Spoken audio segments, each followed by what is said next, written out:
Programa Conexão Cidade. Apoio Cultural. ASDEP, Associação dos Delegados de Polícia do Rio Grande do Sul. FAPAS, Faculdade Palotina de Santa Maria. Há 15 anos construindo histórias de sucesso.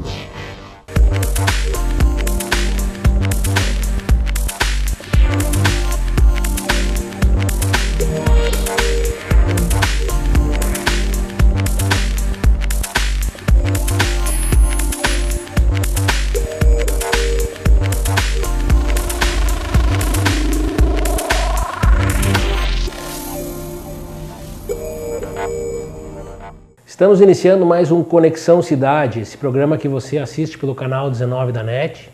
Também pode ser assistido no próprio site da TV Santa Maria, no Facebook e ao final no YouTube. Esse programa tem o apoio cultural da FAPAS, Faculdade Palotina de Santa Maria, e também da ASDEP, Associação dos Delegados de Polícia do Estado do Rio Grande do Sul.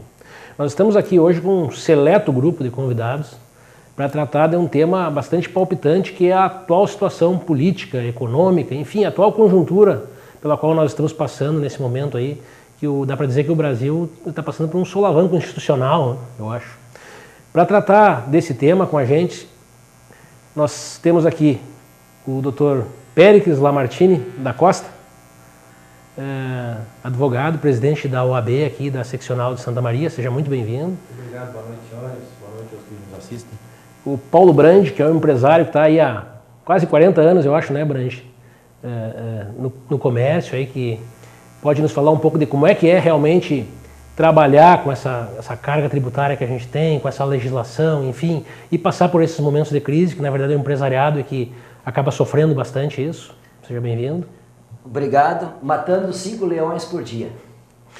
O nosso eterno reitor, professor, reitor, agora descobri que é cozinheiro, né? Não é blogueiro, mas tem uma coluna, né, no Diário de Santa Maria aqui. Seja muito bem-vindo, professor Felipe Miller. É um prazer tê-lo conosco novamente aqui no programa. Muito obrigado pelos elogios e pela propaganda aqui. Boa noite a todos. E está estreando aqui o Rafael Nemitz, né, vindo lá de Santiago. O Rafael hoje é vereador, né, na cidade de Santiago. Rafael é um antigo conhecido nosso porque muitos anos atrás ele começou lá na delegacia de polícia. E ele é radialista, é blogueiro, é vereador, é apresentador, cerimonialista, enfim, se eu começar a ler o currículo do Rafael Nemitz aqui, tem um blog, né, Rafael? Teu blog tu vai poder nos contar um pouco disso, mas eu sei que são milhares de acessos diários. Então, um prazer muito grande ter uma representação de Santiago aqui conosco. Prazer é todo meu, é um prazer encontrar os amigos aqui e estar aqui reencontrando esse amigo, e os cumprimentos a quem nos assiste também. Muito bem, então acho que a gente podia começar pela OAB aí. Né? Como é que a OAB vê o atual momento político? Aí nós estamos vendo que, inclusive, a OAB Nacional está protocolando um pedido de impeachment do presidente da República e todas essas circunstâncias que envolvem esse momento de crise pelo qual o país está passando. Realmente, já estamos quase acostumando com esse tipo de coisa, né? Deflagrada mais essa crise, que eu até, se tu me permite discordar de ti, eu não diria institucional, porque eu penso que as instituições têm se comportado muito bem. Elas têm, inclusive, se solidificado. Mas isso foi na quarta-feira à noite. Já na quinta-feira houve uma manifestação do presidente Cláudio Lamáquia, e na sexta ele já conclamou os 81 conselheiros para uma sessão extraordinária no sábado pela tarde, que acabou adentrando a madrugada do domingo. Das 27 seccionais, 25 votaram favoravelmente a propositura pela ordem de um pedido de impeachment diante da Câmara dos Deputados. O Acre votou contra e o Amapá se fez ausente. O que nós entendemos diante de tudo o que ocorreu com Sua Excelência o Presidente da República? Nós temos que partir do artigo 85 da Constituição Federal, né, e do artigo 161 da Lei de 90, que agora eu esqueci o número, que é o Estatuto do Servidor Público. Pouco nos interessa o que disse ou deixou de dizer Sua Excelência o Senhor Presidente da República. Nós partimos da seguinte premissa: ele recebe em uma residência oficial fora dos protocolos e dos registros formais do Palácio do Jaburu, um cidadão com uma folha corrida, digamos assim, contundente. Esse é o primeiro ponto. Não há como aceitar que o mandatário maior deste país se coloque nesta posição de vulnerabilidade e de fragilidade moral. Partimos dessa premissa. Por segundo, se o que tem naquele diálogo compõe confissões que não têm edição e que são inclusive corroboradas por um dos interlocutores, logo esse empresário da JBS, confirmando o que ele dizia, se jactando de crimes cometidos, da compra de 2 juízes, da compra de um procurador da República e dentre diversos outros crimes. Qual é a posição de um mandatário, do presidente da República ou de qualquer servidor público? É imediatamente se reportar aos seus superiores, é o que está acontecendo. E se ele desconfia que o superior está envolvido nisso, ele tem que ir à autoridade competente. Eu estou falando, professor Felipe, Marcelo, tu também que é servidor público, de todos os servidores públicos. Isto é uma obrigação legal obrigatória, cogente. O que eu devo esperar, então, de Sua Excelência o Presidente da República, que tem ao seu aceno ali na frente a Guarda Nacional, que tem ao seu telefone o ministro da Justiça ou o chefe da Polícia Federal. E o que deixa de fazer, é isso que eu quero deixar claro, na visão da ordem e mesmo aqui deste colega de debate de vocês. Qual é o problema do Michel Temer? Não é nem o que ele fez e o que pode emergir dessa perícia da fita, que é só um instrumento, é só mais uma prova. É o que ele deixou de fazer. Ele prevaricou. Então, um prevaricador não pode ser presidente da República e é por isso, dentre outros motivos, mas este é o principal, que a ordem até a quinta-feira ainda desta semana protocola o seu pedido de impeachment deste presidente que não nos interessa agora como chegou lá, mas que lá não merece estar. Me parece, inclusive, aí puxando um pouco para a seara do direito penal, que a prevaricação é um crime, nesse caso seria um crime omissivo, foi uma omissão própria, ele teria deixado de fazer. Me parece até que talvez seja um crime pior um pouco, porque naquela posição ele encarna o que a gente chama em direito penal de garantidor. O garantidor é aquela pessoa, no artigo 13, parágrafo 2º, que fala na relevância da omissão. Tem algumas pessoas que a omissão delas, pela posição em que elas se encontram, é tão grave que elas se colocam numa condição de praticar o que a gente chama de omissão imprópria, né? São os crimes omissivos espúrios, os comissivos por omissão. E nesses casos, essas pessoas que são os garantidores, que no caso, por exemplo, de um delegado de polícia, a gente costuma falar no bombeiro, no policial, nós temos por lei essa obrigação de guarda, de vigilância, de zelo pela coisa pública. Enquanto quando nós nos omitimos em alguns casos, nós acabamos praticando mais do que a prevaricação, acabamos às vezes entrando na esfera do crime que foi praticado pelos demais. Então, não digo que isso tenha ocorrido, mas é algo a se pensar, né? E existe inquérito em andamento, é provável que isso seja elucidado. Eu só queria deixar claro, até por uma questão de justiça e de elucidação das pessoas, que como houve no Conselho Federal da Ordem, por ocasião do pedido de impeachment da presidente Dilma, desta vez da mesma forma. O Conselho Federal não se ateve a notícias. O Conselho Federal não foi por nenhum órgão da imprensa, pelo contrário, só tomou essa decisão que não foi tomada na sexta, porque a sexta-feira foi dedicada à análise dos autos do inquérito. Então não foi por notícia, a ordem não se pauta por jornal ou por televisão, mas por autos processuais, ou de inquérito, ou mesmo de processo judicial. E aí um tema delicado, assim, houve o golpe, agora há contragolpe? Quem arrisca? Eu vejo assim, eu acho que nós estamos passando num ponto no Brasil de questionamento da democracia. Nós tivemos algumas eleições diretas, tivemos essa última eleição direta, onde parece que no momento em que um Congresso, que é o caso desse Congresso, é opositor ao presidente, e que foi o caso também naquela época do Collor de Mello, que ele não tinha a maioria no Congresso, começam a surgir essas situações onde um presidente tenta talvez fazer algumas reformas passo a passo dentro de um programa de 4 anos, o Congresso segura, começa a gerar uma crise no país e isso gera a possibilidade do impeachment com alguma coisa. Que hoje, qualquer gestor no país talvez tenha alguma situação onde ele tem possibilidade de ter cometido um crime dentro do serviço público. porque são tantas situações diferenciadas que entra num processo desse. Eu não acredito em contragolpe, porque todo o Brasil queria que o país entrasse nos eixos, melhorasse, etc. O que a gente está vendo é uma situação que está aflorando, independente de partido. É uma unanimidade agora. Uma tamanha vergonha que a gente está passando com nossos representantes que nós votamos, que parece que se apegaram ao cargo de uma forma tão grande que perderam a noção de como deve se portar eticamente um representante público. E de por que estavam lá, né? Por que estão lá? Então, a coisa não está chegando num golpe contra golpe, está chegando numa situação onde nós temos vergonha dos nossos representantes. E o presidente, para dar um exemplo para a nação, deveria ser o primeiro a renunciar nesse processo. São N apoiadores dele, N partidários. Ele dizer que uma pessoa ética, etc., teve um momento de tentação e pegou uma mala com 500 mil reais. Ou seja, nós estamos passando, eu acho que esse... E 500 mil de uma primeira parcela, de uma mesada de 500 mil por 20 anos por semana, não é por mês. Eu acho que assim, a crise que nós estamos passando não é institucional, é uma crise ética e moral, onde esses representantes que se arvoram do direito de fazer grandes reformas para o país estão legislando em causa própria. É só pegar o texto da reforma da Previdência que está sendo proposto, você olha lá, eu digo um artigo, a lei tem que ser aplicada para todos, etc., está todo mundo complicado, mas um artigo diz lá, para os deputados, senadores, servidores do Senado e da Câmara, a lei se aplica a partir de 2018.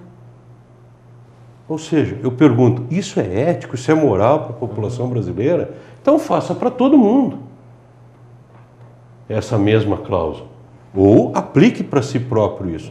Então nós estamos vendo essa crise de moralidade, onde quem legisla não está legislando para o país, está legislando em causa própria. Isso nós estamos vendo. Qualquer debate que se assiste hoje na televisão, o contraponto é tão grande entre, vamos dizer assim, oposição e situação, que há 2 anos atrás estavam juntos, que eu não posso pensar em outra coisa a não ser uma crise ética e moral. E isso nós temos que mudar através do voto, através de um povo cada vez mais educado para poder fazer valer os seus direitos.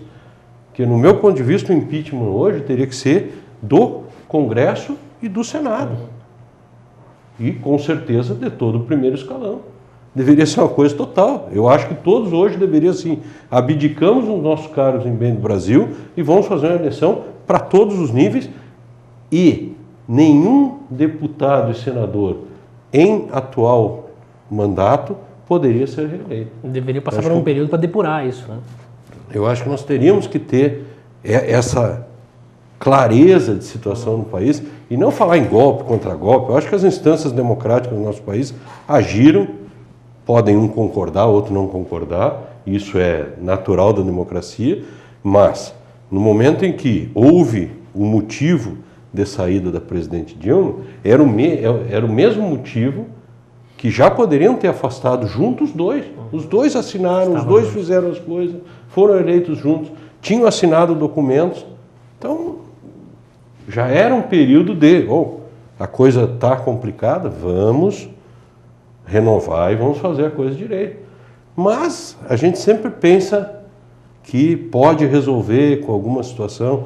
Então eu vejo que nós precisamos ter uma clareza maior nas coisas. Louvo a OAB por novamente estar tomando a frente no processo.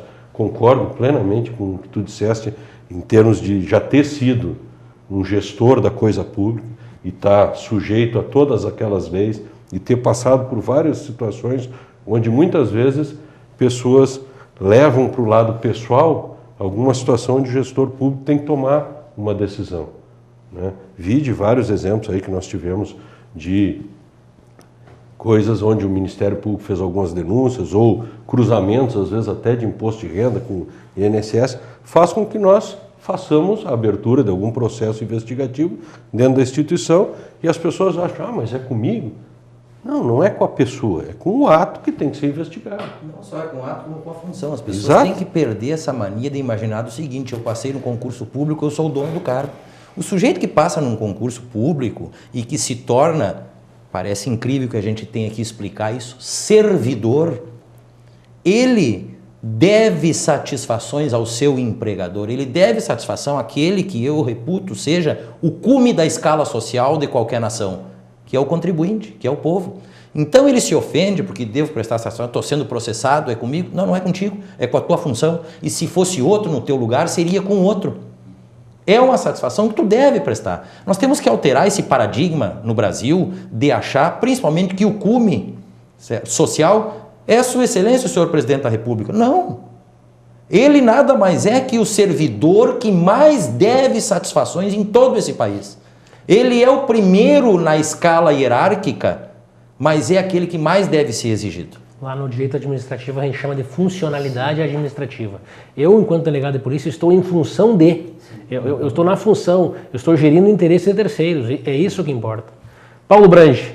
Concordo com tudo que o meu nobre presidente da OAB aqui de Santa Maria falou, meu ex-reitor, Felipe, grande amigo, vereador, nosso delegado.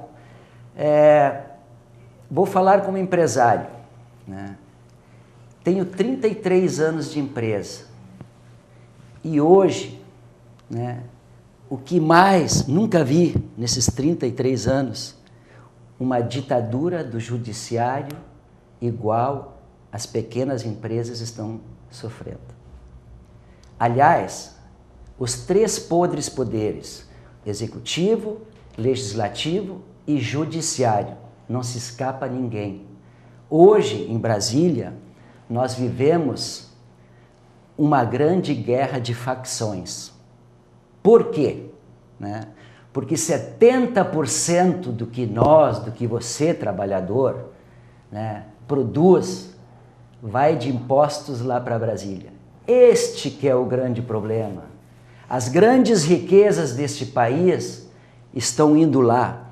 Por isso, nós estamos vendo, né, uma aglomeração de ladrões e de assaltantes do país. Não pensem que algum partido, que alguém daqueles políticos está preocupado com o trabalhador, né? Eles estão preocupados em assaltar esse país como vem assaltando nos últimos 30, 40 anos. Aliás, eu acho que até desde Cabral, né? E as empresas hoje não conseguem pagar os seus impostos, honrar os seus compromissos, e o resultado está aí. 200 e poucas mil empresas fecharam em um ano. 26,5 milhões de pessoas no primeiro trimestre à procura de um trabalho e não tem. 50 milhões de pessoas encostadas que nem perspectivas não têm. Esse é o populismo, né, que nós estamos vendo nesses últimos anos. A era FHC, Lula, Dilma, né, Collor, enfim, todos os presidentes nesses últimos anos subiram a carga tributária de 25% para 45%. O Brasil hoje trabalha para banqueiros agiotas que levam 500, 600 bilhões de reais por ano, e lá está o Meirelles, ministro da Fazenda, é o ministro dos banqueiros agiotas, né? Ele foi funcionário da JBS até pouco tempo. Presidente. É este o país que nós temos aí. E eu só vejo, meu delegado, aliás, vocês vão ter muito trabalho, meu delegado, mas muito trabalho pela frente. Porque enquanto esse país não fizer um pacto federativo para deixar dinheiro pelo menos para tapar os buracos nas cidades, para atender os postos de saúde que hoje as prefeituras e o Estado recebem 30% de tudo que se produz nesse país e 70% vai para Brasília, né? E nós estamos vendo lá o que hoje? Uma briga de facções, pessoas pegando bilhões, milhões. O nosso dinheiro está lá e as empresas fechando as portas. Daqui uns dias é o Brand que vai fechar as portas, né? Porque não aguenta mais essa carga tributária. E as sacoleiras, né, e os informais estão aumentando a cada dia nesse país. Dias atrás eu estive em São Paulo, a rua 25 de Março, aquela região do contrabando, ela está bombando. Mas os fiscais preferem ficar entre quatro paredes, quebrando as empresas que existem ainda com as portas abertas, do que sair para a rua para ver a informalidade, o contrabando nas fronteiras de armas, de produtos, enfim, tudo isso que nós estamos fazendo. Então, meu delegado, esse é um desabafo de um empresário que hoje não acredita no judiciário, né? Não acredita no executivo e não acredita no legislativo. E eu não estou aqui para defender nenhum político, porque quem defende político hoje, esse partido, ou qualquer político, esses que estão lá em cima, né? Eu quero ver a lista dos 1890 que a JBS tem, eu quero ver a lista da Odebrecht. Esquerda e direita no Brasil, quem defende, é um roubando com a esquerda e outro com a direita. Os partidos acabaram. Nós temos que fazer uma reforma política, uma reforma tributária, criando o IVA, para que esse país realmente volte a crescer e acabar com essa agiotagem. Como é que o judiciário deixa os bancos cobrarem até 1000% de juros nesse país? A justiça até hoje só teve de conchavo junto com os governantes. Aqui no Rio Grande do Sul não se cumpre a lei do Simples Nacional. Nem a Ieda não cumpriu, nem o Tarso Genro não cumpriu, o Sartori prometeu cumprir, não cumpriu, a Assembleia criou uma lei, dizendo que o primeiro ano do governo Sartori, a lei do Simples Nacional teria que ser cumprida. E até hoje essa lei não é cumprida. Aliás, ninguém cumpre lei nesse país. Ninguém cumpre lei. Então, delegado, muito obrigado por ter me convidado hoje. É um desabafo de um empresário. E, aliás, eu acho que esses que aí estão, Lula, Dilma, Écio, Temer, todos deveriam ser inelegíveis, no mínimo, por 8 anos. No mínimo. E hoje, o que nós vamos fazer? Eleições diretas? Para eleger quem? Vamos tirar o Temer para botar quem? Nunca estou defendendo a permanência do Temer, até porque eu não votei nele. Votei num outro e eu quero que ele vá preso se ele fez alguma coisa. Agora, tem gente que ainda sai para a rua para defender partido ou político. Nós temos que esquecer as cores de partidos partidários e nós temos que defender aquela corzinha que eu estou vendo ali no fundo, o verde e amarelo do Brasil, para que a gente possa salvar as futuras gerações, os nossos filhos, os nossos netos, porque a nossa geração realmente fracassou. Viu que é pesado, né? O ambiente é plural, cada um tem uma visão, né? Muito intelectual as abordagens. E agora o Rafael vai fechar, vai fazer uma análise desse primeiro bloco aí e vai fechar com a tua posição, Rafael. Eu justamente entrei na política, amigos de debate, justamente por isso. Eu vou completar 30 anos agora, e eu tenho 16 anos dedicados à comunicação, à imprensa, principalmente o rádio. E a gente aprende muito a ouvir e analisar. Como disse o Paulo muito bem, o maior erro da população hoje é defender o governo A, defender o governo B, o governo C, o político, agora surgiu um termo muito interessante nas redes sociais, o político de estimação. Cada pessoa tem o seu político de estimação, aquele que tem que tirar foto junto e colocar nas redes sociais e defender. Esse é o malvado favorito. Eu hoje, Marcelo e amigos aqui, eu tenho medo de ir a Brasília e tirar foto com um deputado, porque amanhã ele pode estar envolvido num escândalo. E eu duvido que exista um honesto no meio de todo aquele congresso. A melhor coisa que aconteceu para o nosso país se chama Lava Jato.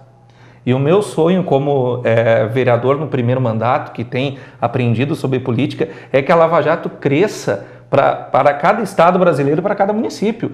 Porque a gente fala em corrupção no nosso país, mas ela está presente nas pequenas cidades, nos estados, e o que a gente está vendo lá é apenas uma fatia do bolo. Porque a fatia maior, como o Brange chegou a tocar, a fatia maior. Fatia maior está lá, vem pouca coisa para cá. 70% de tudo que nós produzimos. É um absurdo. O Brasil é o país mais caro para se viver, se a gente for analisar, no sentido, se tu vai comprar alguma coisa, é mais vantajoso tu comprar fora aqui do nosso país do que tu comprar aqui. A carga tributária que tanto prejudica os empresários é algo que fica na promessa sempre, né, Brandley? Porque governos, eles se comprometem com os empresários, mas acabam não definindo nada. Olha, como disse o professor aqui, o reitor, nós precisaríamos passar por uma limpeza em todo o Congresso, uma limpeza na presidência, na Câmara dos Deputados, no Senado, porque é aquela tradicional frase, eu como imprensa digo muito isso, se a gente for lá em Brasília e pegar um gravofone, um microfone e gritar lá, pega ladrão, o delegado acho que não vai sobrar nenhum.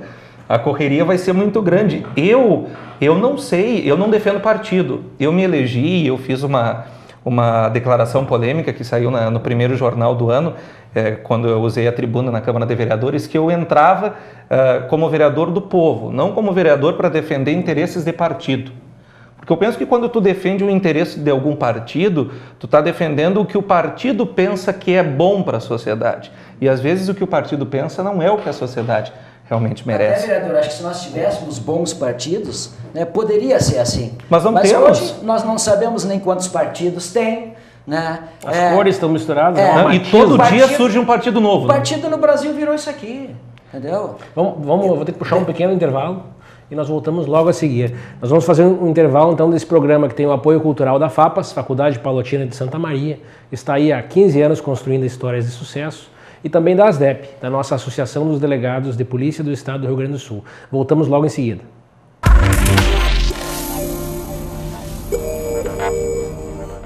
Programa Conexão Cidade. Apoio Cultural.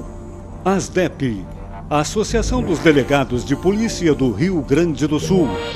FAPAS, Faculdade Palotina de Santa Maria. Há 15 anos construindo histórias de sucesso. Uma conversa pode transformar uma vida. Por isso, compartilhe conosco aquilo que você não divide com mais ninguém. O CVV está com um número novo. Ligue 188. A ligação é gratuita de qualquer localidade do estado. Atendimento 24 horas. Disque 188 e converse com um de nossos voluntários. CVV, Centro de Valorização da Vida.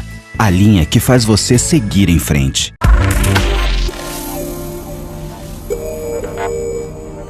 Retornamos no Conexão Cidade, esse programa que você assiste pelo canal 19 da NET, também pode ser assistido no próprio site da TV Santa Maria, pelo Facebook e ao final no YouTube. Nós estamos falando aqui sobre esse momento de crise pela qual nós estamos passando e voltamos nesse segundo bloco fazendo um comparativo com o que a gente gasta aqui no Brasil e quanto custa viver no Brasil e quanto custa no exterior, onde alguns países até têm uma taxa mais elevada que a nossa, mas o Estado consegue dar retorno, né? Consegue ser um Estado de prestação para a população. Segundo os economistas, né, o Brasil, a carga tributária já está em 60%. Por quê? Tu paga em torno de 45%, 50% de impostos, carro em torno de 50%, combustível, né? E aí tu ainda tens que pagar plano de saúde e médico particular. Sim, pagamos a escola, tu tem que pagamos pagar o plano, a educação, tu tem que pagar a segurança, tem que pagar tudo. Então, eu faço política, meu caro reitor, meu presidente da OAB, desde os 9 anos de idade, quando existia a Arena e o MDB. Meu pai era da Arena. E eu lembro até hoje, o candidato a prefeito, que eu fiz campanha na época, Dr. Ney Santos Arruda, um grande advogado de Lajeado. Aliás, na época era o advogado mais conceituado que existia na cidade. Eu perdi a eleição, mas eu lembro, na época a gente fazia, né, política por amor, né, o meu pai. Então, eu trouxe isso desde jovem, o interesse. Já fui candidato a vereador, deputado federal, graças a Deus não me elegi. Isso que o senhor fala é muito importante. Eu tenho a impressão hoje que não se faz mais política com amor. Se faz a política do interesse. Eu entrei na política por entender que como político eu poderia ajudar mais a comunidade de Santiago, mas eu vejo que muitas pessoas entram para ter uma vida melhor, para ter um salário no final do mês ou para ter benesses para si ou para os seus. Nós vamos pensar no político de carreira, né? Uma grande diferença. Que deveria ser proibido. Por isso. Eu, por exemplo, assim, isso vai ficar gravado, vai ficar registrado, e eu não me preocupo com reeleição. Meu foco é trabalhar 4 anos. Se no final desse mandato eu achar que eu devo concorrer novamente, mas aí é uma questão pessoal minha. Como eu disse, eu não obedeço partido. Eu vou concorrer novamente, mas hoje eu não tenho essa visão. Pois é, vereador, mas aí tem um aspecto. Conhecendo o sistema político como nós conhecemos retilineamente e irretorquivelmente nesses 4 anos, o senhor vai ter que fazer pelo menos uma denúncia. Porque não é possível que esteja dentro de uma Câmara de Vereadores, em um ambiente dessa natureza, onde nós sabemos que é permeado pela corrupção e aquela velha coisa que é o que o próprio Michel Temer fez. Aí está o Estatuto do Servidor Público, é obrigação. O político que presencia, que vive e sobrevive, e pior que esse, só o que se mantém durante décadas, sem dar um pio, não viu nada, qual é o teu problema então? É alguma patologia cognitiva ou é adesão ao sistema? Esse é o primeiro ponto. O segundo ponto, que é uma grande asneira neste país, certo? Que foi tratada como culto à personalidade, que é a nossa falta de liderança. Se o sujeito não entra para a política para ter a gratidão, o afeto do seu povo, dos seus representados, só lhe sobra o dinheiro. E há algum tempo se está disseminando no Brasil esta asneira, certo? De que não temos que forjar lideranças e não temos que cultuar indivíduos, mas coletividades. Conversa para boi dormir. Foram-se os Getúlios, foram-se os Brizolas, certo? E ficaram quem? Ficaram os coronéis, ficaram os Sarneys, tá? E na ausência dos Sarneys, ficaram os PMDBs, ficaram os PSDBs, ficaram os PSDs e os P's que vocês quiserem. Hoje, o culpado não é o político. Hoje, o culpado não é o agente público. Quando tem alguma coisa para ser louvada, é este ou aquele deputado que fez uma emenda lá para aquela população, isto, aquilo, aquele outro. Quando alguma coisa dá errada, vocês sabem quem é o culpado? O sistema. Quando alguma coisa dá errada, o problema é do judiciário. Quando alguma coisa está dando certo, viva o Sérgio Moro. Quando alguma coisa dá errada no Congresso Nacional, o problema é do sistema político, é do sistema eleitoral. Quando dá certo, é o Roberto Requião, é o senador Romero Jucá. Então fica esta conversa, e eu já, em outros foros que fui instados a dizer, este pacto de passividade em que todo mundo olha para si mesmo na hora do pega para capar, ouça-se, ou leia-se, ou escreva-se, ou materialize-se isto em véspera de eleição e aquela velha coisa. O meu interesse é o povo, é o aquilo, é o aquele outro. Eu posso até não ter rabo. Eu posso até não ter o que temer, não há o que dizer a meu respeito. Mas tão grave quanto ter o que me imputar é deixar de dizer o que só eu presencio. Até porque, convenhamos, não há estrutura estatal e é um absurdo que nós tenhamos Ministério Público para cuidar de entes políticos. Como é um absurdo ter Ministério Público para ter que cuidar de professor universitário. Onde já se viu cocaína, arma entrando neste país e o Ministério Público Federal tendo que cuidar de mandatários, de professores da Universidade Federal? O que nós esperamos do futuro dessa nação? Falta de lideranças. Não só falta de liderança. Uma coisa que eu ouvi em Caxias do Sul, nunca vou me esquecer de um servidor, orgulhoso da sua autarquia. Como é que se explica esse grau de contentamento da população caxiense com um ente público, que é anormal? E eu sei que aqui não há melindre nenhum, porque o sujeito que é servidor público num canto, ele é consumidor no outro, e ele sabe como é difícil depender da coisa pública. O sujeito disse o seguinte: graças a Deus, e há muita conversa e com muito afinco, nós aqui somos servidores que não somos somente envolvidos com o serviço público, nós somos comprometidos com o serviço público. E o melhor lugar da autarquia, da empresa pública onde ele trabalhava, era o espaço destinado ao atendimento ao público, não o gabinete do diretor. Mas o que acontece, doutor? Hoje, as pessoas querem ser CCs dos governos. Hoje, quando suponha-se que o reitor se candidate para um cargo público, vai surgir 20 pessoas querendo apoiar ele, mas essas pessoas vão querer alguma coisa em troca. Vão querer um cargo de assessor, vão querer um cargo de chefia. Isso que esse exemplo que o senhor trouxe desse servidor é magnífico. Precisamos de mais pessoas assim, porque hoje, infelizmente, a gente vive a política do interesse pessoal de cada um.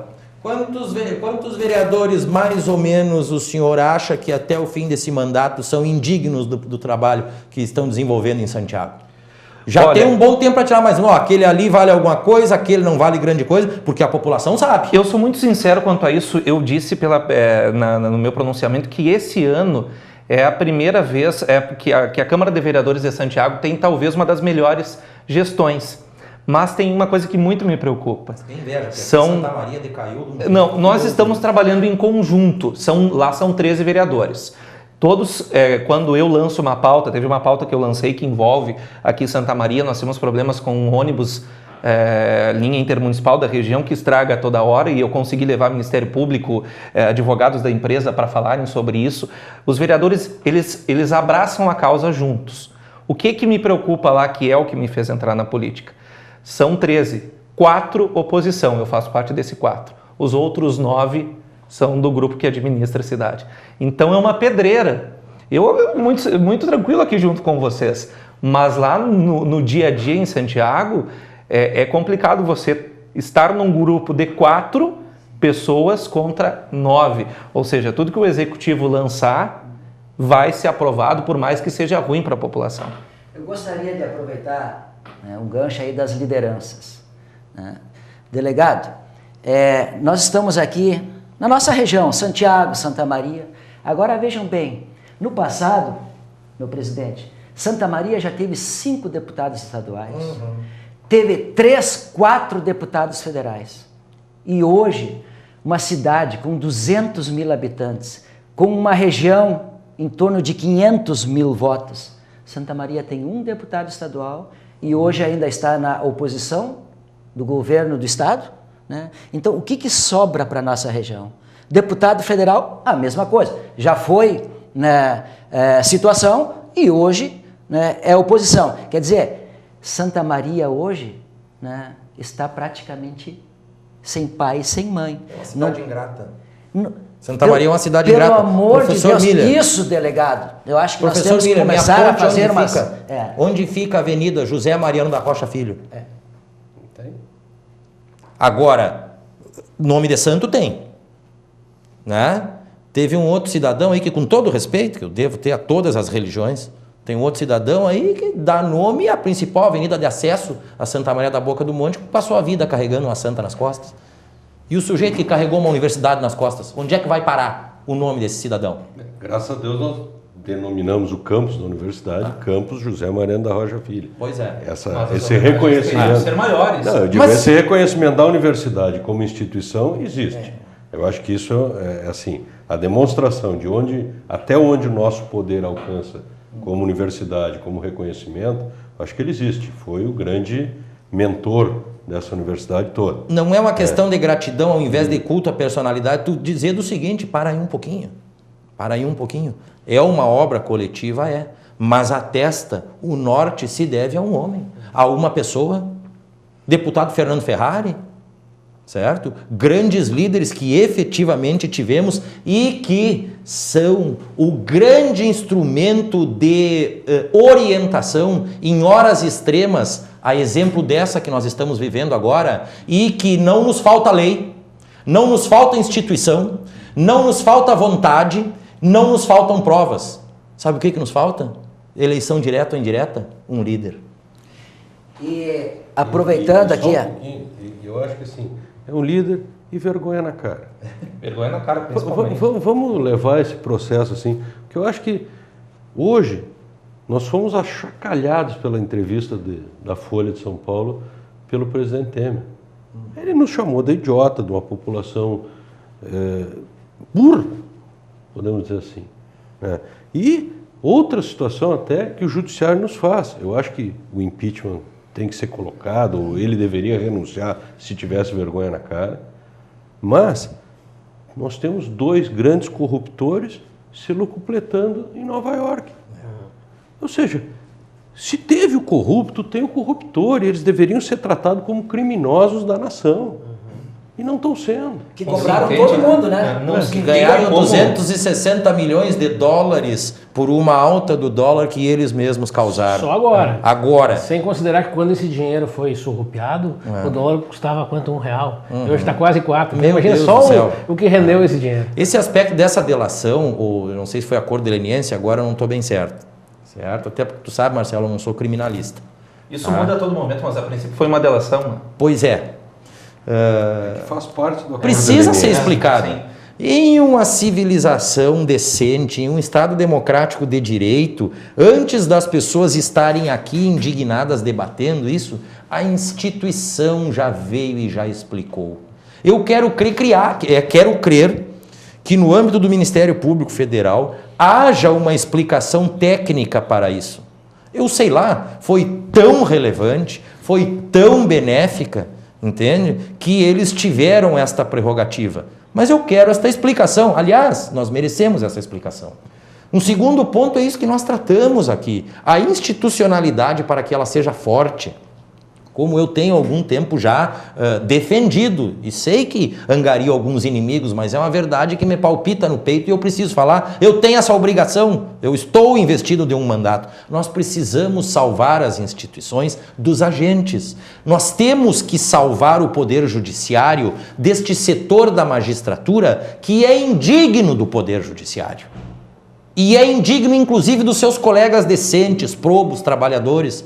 Mas que estas estabilidades, estas prerrogativas inexplicáveis diante das crises que estamos vivendo, se tornam pétreas e até os juízes probos, honestos e decentes têm que engolir goela abaixo gente como, por exemplo, Gilmar Mendes, que quando da lei quando do processo interposto pela OAB para acabar com o financiamento de campanhas por pessoas jurídicas, porque pessoa jurídica, ao contrário de pessoa física, não tem título de eleitor, portanto não tem que influir em eleição, o que fez o seu Gilmar Mendes? Já decidido lá o placar, dos 11 ministros do STF, 9 já tinham votado, tira o presidente, só faltava ele. O que ele fez? Pediu vistas. E aí? Passamos por mais 2 eleições com JBS, com Odebrecht, todo mundo financiando, e não candidato A, B ou C, é A, B, C, D e E. É o alfabeto inteiro. E o processo... Todos sem perder a eleição. Agora, vossas senhorias aqui perderam a eleição, né? Sim. Quantos votos a Lava Jato buscou aqui em Santa Maria? Há quanto tempo a chapa Dilma Temer está sub júdice no TSE? E aí vão me dizer do seguinte, não, mas é o excesso de demanda, veja bem, um juiz tem tantos processos por ano, e isso, aquilo e aquele outro.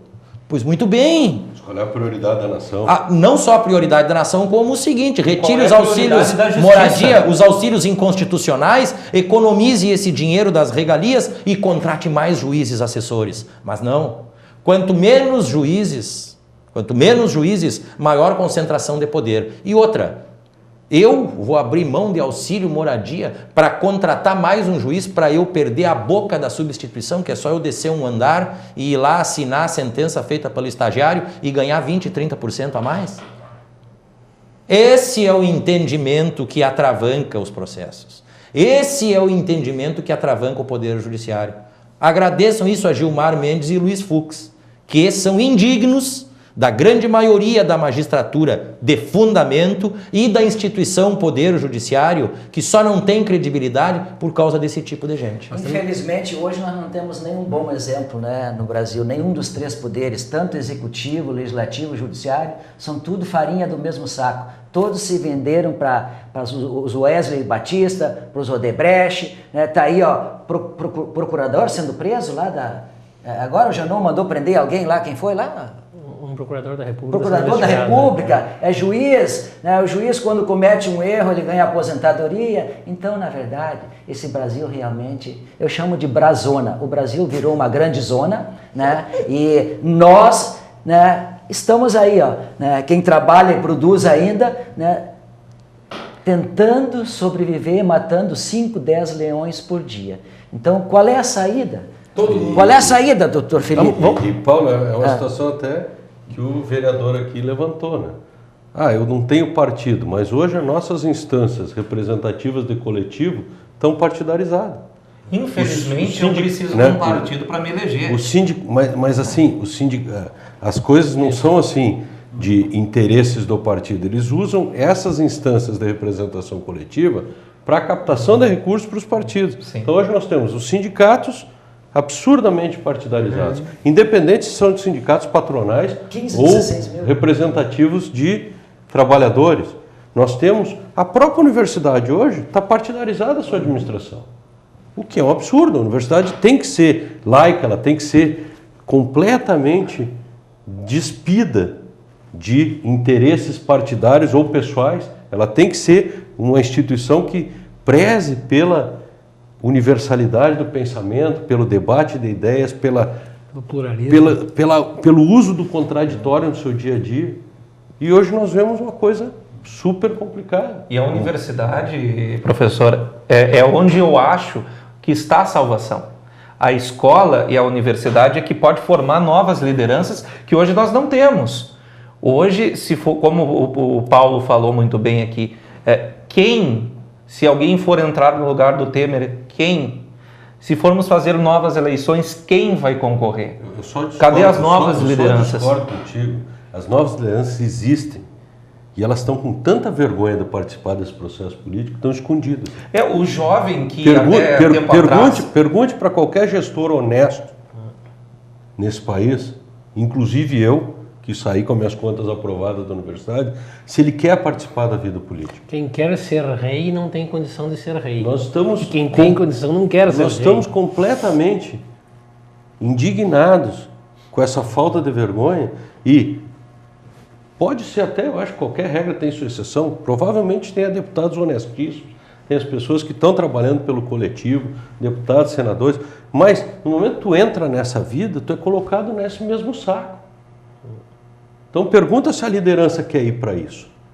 Porque quem está lá hoje, pergunta lá, 90% não tem uma profissão, minha profissão é político. É verdade. E se orgulham de estar há 20 anos nesta casa. Eu ficaria com vergonha de estar 20 anos nessa casa. Então nós precisamos também fazer uma reforma política. Eu acho que nunca discordei. A profissionalização do político. Ser político virou uma categoria, uma profissão. Mano. A representação política deveria ser um ato voluntário. Porque aí tu estaria representando o coletivo. O que me incomoda em Santiago? O delegado Arigoni trabalhou lá e ele sabe que a comunidade de Santiago torce e vai soltar fogos o dia. Eu torço que Santa Maria perca o delegado Arigoni, viu? Porque ele é muito querido lá em Santiago pelo trabalho que ele desempenhou como delegado regional. Lá Santiago, a cidade tem 133 anos. Apenas uma gestão foi da oposição. Todos os outros anos foi o partido que se mantém no poder. E esse partido tem uma hegemonia, ele se mantém no poder porque ele controla tudo no município. A universidade é partidarizada, o comércio tem setores que são partidarizados, os grupos de jovens têm o seu meio partidarizado. Então, é complicado a gente lutar contra isso, mas eu acredito que ainda é possível. O país está uma zona, Paulo, realmente, mas eu acho que tudo isso que está acontecendo, o senhor falou no início da conversa sobre Cabral, né? Eu sinto que o Brasil está se redescobrindo. Quem sabe agora está surgindo uma esperança que uns anos atrás não existia. Quem sabe agora com toda essa lama que veio à tona, com a força da Lava Jato, as coisas comecem a se clarear. Elas estavam na escuridão. Eu tenho a impressão que agora que elas saíram da escuridão e vieram para a luz, quem sabe o nosso país comece a caminhar para um futuro melhor. Tomara. Vamos fazer mais um pequeno intervalo e voltamos logo em seguida.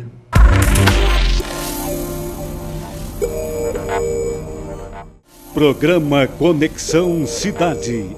Apoio Cultural. ASDEP. Associação dos Delegados de Polícia do Rio Grande do Sul. FAPAS. Faculdade Palotina de Santa Maria. Há 15 anos construindo histórias de sucesso. Uma conversa pode transformar uma vida. Por isso, compartilhe conosco aquilo que você não divide com mais ninguém. O CVV está com um número novo. Ligue 188. A ligação é gratuita de qualquer localidade do estado. Atendimento 24 horas. Disque 188 e converse com um de nossos voluntários. CVV, Centro de Valorização da Vida. A linha que faz você seguir em frente.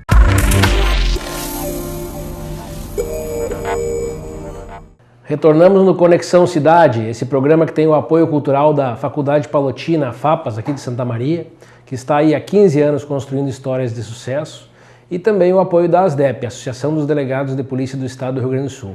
Além da TV Santa Maria, que pode ser assistida pelo canal 19 da NET, você pode assistir o programa também pelo Facebook e ao final no YouTube. Nós estamos aqui hoje tratando desse momento de crise pelo qual nós passamos no país e vamos para um último bloco, onde eu queria perguntar, especialmente para quem tem uma experiência fora, o nosso professor Felipe. Nós falamos aqui que o Brasil está numa zona que é a Abrazona. E como é que é por aí? Como é que é na Europa? Como é que é na Inglaterra? É diferente? O político lá é diferente do político daqui? Eu acho que o político até tenta ser muito similar, mas nós temos que entender uma questão de povo, né, ou de educação de povo.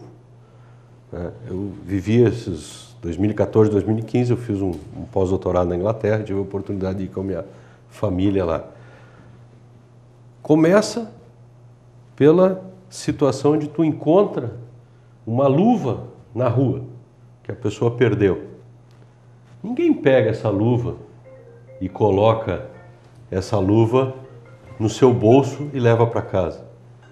O que se faz lá é colocar essa luva no lugar mais visível possível para que a pessoa que perdeu, no outro dia que passar por aquele caminho, mesmo caminho, que normalmente é o caminho da escola, que as crianças vêm brincando e perdem uma touca, uma luva, um cachecol, para que ela possa, no outro dia que ela passar por aquele mesmo caminho, encontrar o seu pertence e poder levar para casa novamente. E fazer com que aquele par se junte. Aqui no Brasil nós vemos alguma coisa desse sentido. A pessoa fica olhando alguém perder alguma coisa para tomar para si. E é essa a crise de educação e moralidade que nós estamos vendo. E essa crise que nos revolta, porque nosso imposto não reverte para o bem da população, que as nossas instituições de saúde não conseguem fazer com que o dinheiro investido delas funcione.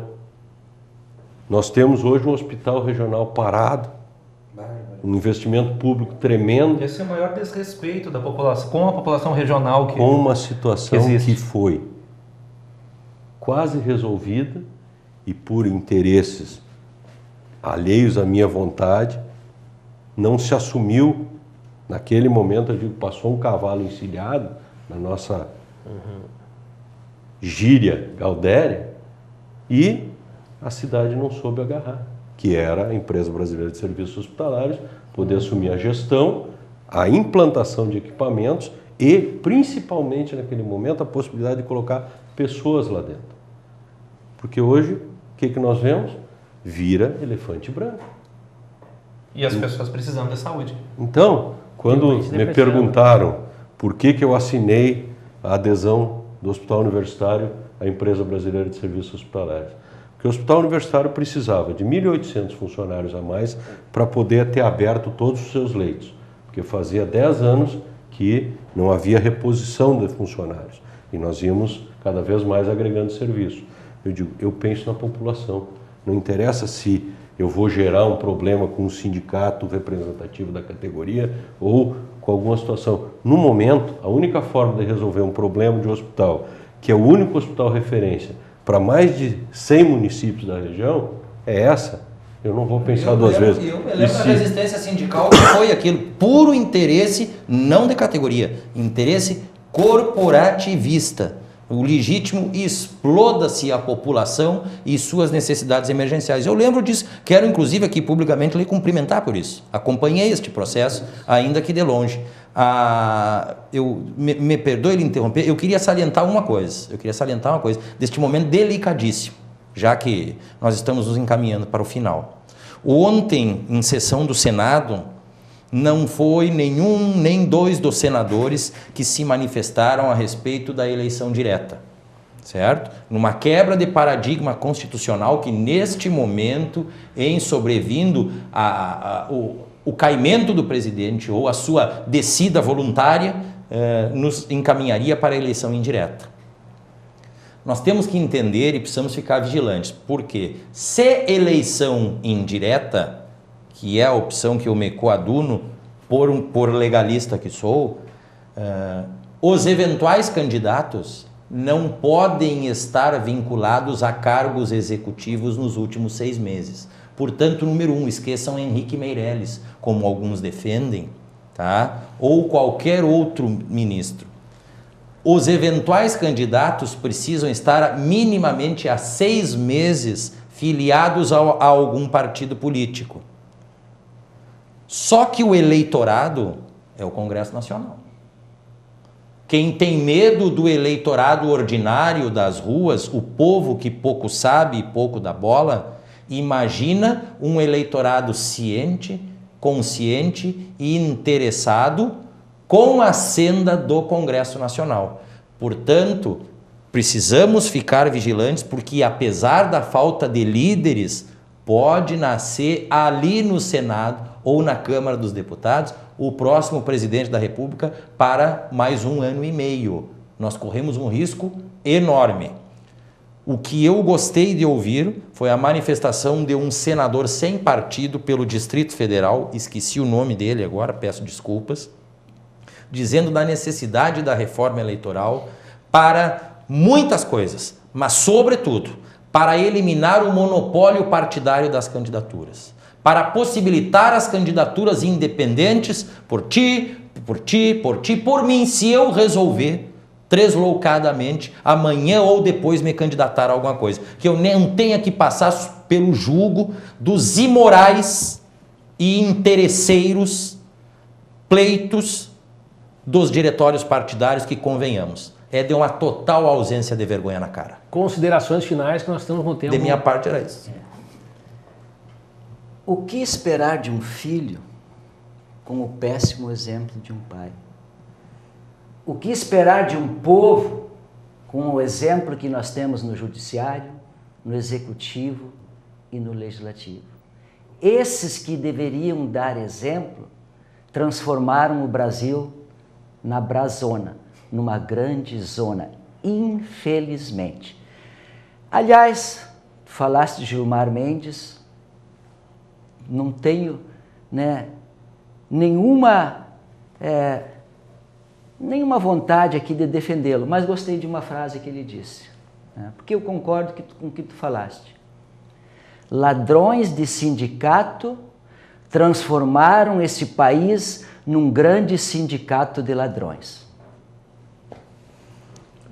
Como é que a gente muda isso, Rafael Nemitz? 1 minuto. Fazendo política e não fazendo politicagem. Porque o que se tornou o país hoje é uma bagunça, todo mundo fazendo politicagem, né? Eu acredito que se as pessoas saírem para a rua, saírem do escuro, o jovem voltar a ter amor pela política, mas para defender o país, para defender, como o senhor disse, as cores que aparecem lá, o verde e amarelo, a gente, quem sabe, vai mudar. Se debater na escola, se debater nos grupos de bairros, se debater com as pessoas. A política está tão nojenta hoje que ninguém quer falar de política.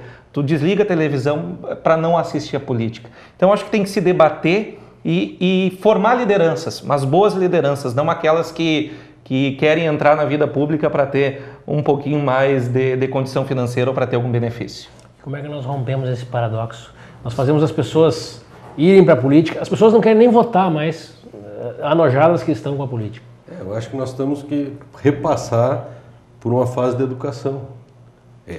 A saída é a educação, mas como diz, a saída é a educação do pai para o seu filho, para a sua filha, é a educação dentro de uma universidade de não ter traições em cima de eleições, em cima de partidarizações, em cima de situações onde, como o nosso vereador diz, as pessoas passam por cima do seu semelhante pela ambição de um cargo ou de uma função gratificada. Isso tem que acabar. Por isso que nós temos que pensar em algumas reformas pesadas políticas, que talvez passem por o não pagamento de salário para uma pessoa que vai exercer um cargo público, porque às vezes isso se torna uma profissão, né? Como eu digo, eu deixei o cargo de reitor, que é um cargo ocupado temporariamente, e me perguntam, o que tu está fazendo? Eu digo, estou exercendo a minha profissão de professor universitário. Estou lá, frente a aluno, feliz, é a profissão que eu escolhi, e em um determinado momento dessa eu fui gestor público. E eu acho que é isso que as pessoas têm que ter. E aí, nós talvez possamos ter a vontade de trabalhar pelo coletivo novamente. Porque essas pessoas não têm vontade de trabalhar pelo coletivo. Volto a dizer, toda regra tem sua exceção para que a regra funcione. Mas as pessoas estão hoje trabalhando pelo seu individual. E isso é a maior complicação que nós temos.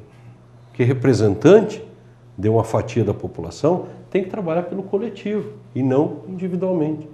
E eu dei alguns exemplos aqui de que fazer gestão pública é uma situação complicada, porque as pessoas levam para o lado pessoal ou as corporações te cobram. Porque todos nós assinamos um contrato de serviço, fizemos um concurso público, estamos lá. Agora, em algum momento, se eu estou o gestor, que faça a gestão pública e não a gestão do seu interesse próprio. E não faça a gestão para os seus amigos, faça a gestão da instituição. E se todos tiverem essa noção, até na sua casa, no seu imposto que paga, no seu voto que coloca, isso nós vamos poder melhorar o país. É por aí que passa. Agora, o que nós vemos até hoje? É um estímulo à sacanagem, é um estímulo à corrupção, é um estímulo a fazer o ilícito para alcançar benesses. Esse é o estímulo que nós estamos tendo. Isso tem que parar. E isso nós só paramos como? Com vendo as coisas, denunciando ou agindo como uma pessoa que vê alguém pegar uma coisa que não é sua na rua, dizer, meu querido, você achou isso? Vamos colocar num lugar público, vamos levar para uma rádio, se não pode colocar num lugar público e outros levarão, vamos começar a trabalhar com esse processo diferenciado. E isso faz com que o povo comece a ter orgulho das atitudes positivas. É isso que nós estamos tendo.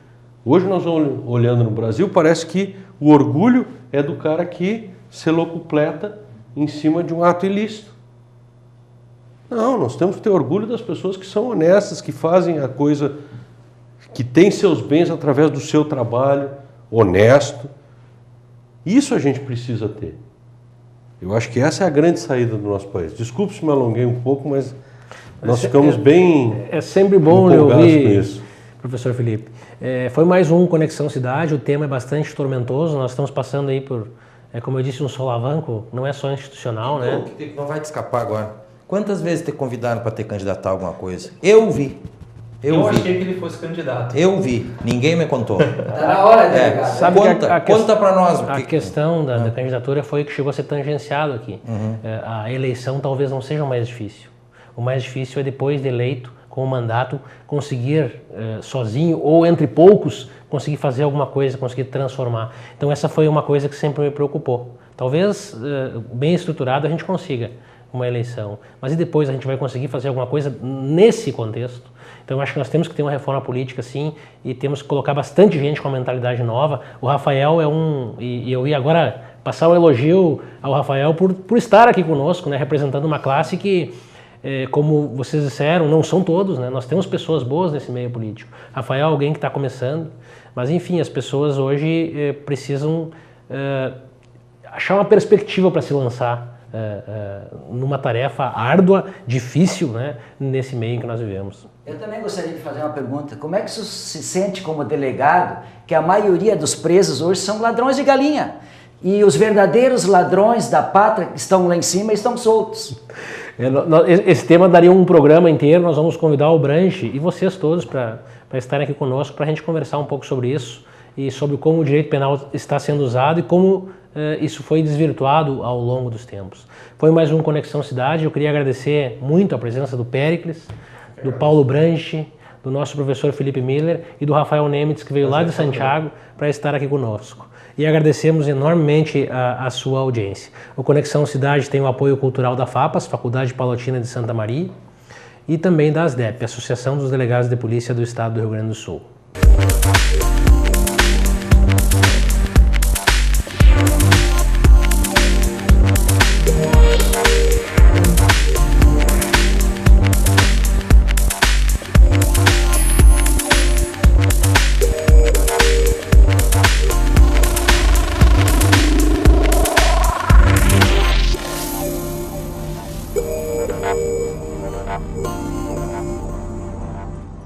Programa Conexão Cidade. Apoio Cultural. ASDEP. Associação dos Delegados de Polícia do Rio Grande do Sul. FAPAS, Faculdade Palotina de Santa Maria. Há 15 anos construindo histórias de sucesso.